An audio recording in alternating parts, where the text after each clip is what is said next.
उद्धव ठाकरे आज माध्यमांशी संवाद साधण्याची शक्यता. भारत-पाकिस्तान सामन्यावर सविस्तर भूमिका मांडणार. ठाकरेंची शिवसेना पंतप्रधान मोदींना सिंदूर पाठवत आंदोलन करणार. ओबीसी नेत्यांची नागपूरमध्ये आज महत्त्वाची बैठक. आंदोलनाची पुढची दिशा ठरवण्यासाठी बैठकीचं आयोजन. विजय वडेट्टीवारांच्या नेतृत्वात बैठक होणार. सातारा गॅझेटच्या अंमलबजावणीबाबत पुणे विभागीय कार्यालयामध्ये बैठक. बैठकीमध्ये सातारा गॅझेटबाबत अधिकाऱ्यांशी चर्चा.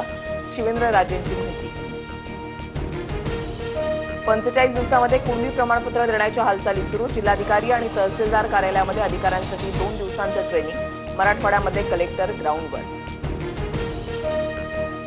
तुम्हाला शहीदच पाहिजेत ना? ओबीसी मधील पहिला शहीद झालाय. बलिदान व्यर्थ जाऊ देणार नाही. आरक्षण टिकवण्यासाठी बलिदानाची वेळ आली आहे. लातूरमधल्या तरुणाच्या मृत्यूनंतर छगन भुजबळांचं वक्तव्य.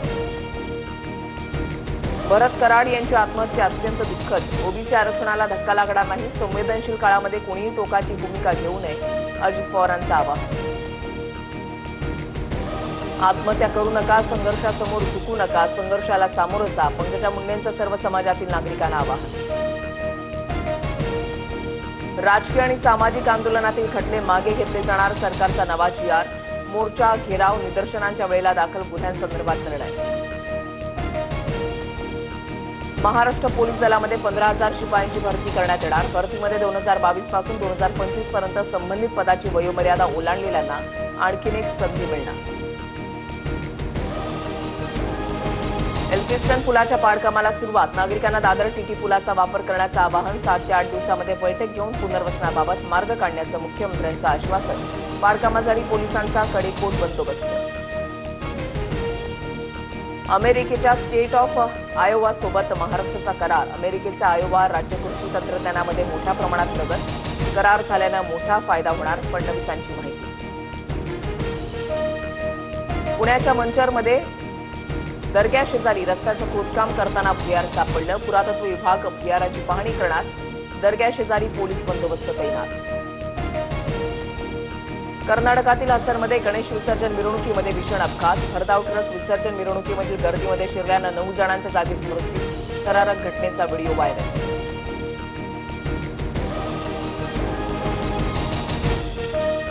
पंतप्रधान मोदी आज मणिपूरच्या दौऱ्यावर. 2023 मधील हिंसाचारानंतर पंतप्रधान प्रथमच मणिपूरच्या दौऱ्यावर. विविध विकास कामांचं उद्घाटन करणार. सुशीला कार्की नेपाळच्या अंतरिम पंतप्रधान. नेपाळची संसद विसर्जित. 5 मार्च 2026 रोजी नेपाळमध्ये निवडणुका पार पडणार. वर्ध्यातील हिंगणघाट परिसराला मुसळधार पावसाचा तडाखा. 30 ते 40 घरामध्ये पाणी शिरलं. घरामध्ये पाणी गेल्यानं घरगुती साहित्याचं नुकसान. मुंबईसह ठाणे, रायगड आणि रत्नागिरीला 2 ते 3 दिवस अतिमुसळधार पावसाचा इशारा. पुणे, अहिल्यानगर, कोल्हापूर घाट परिसर, सांगलीमध्ये मेघगर्जनेसह पावसाची शक्यता.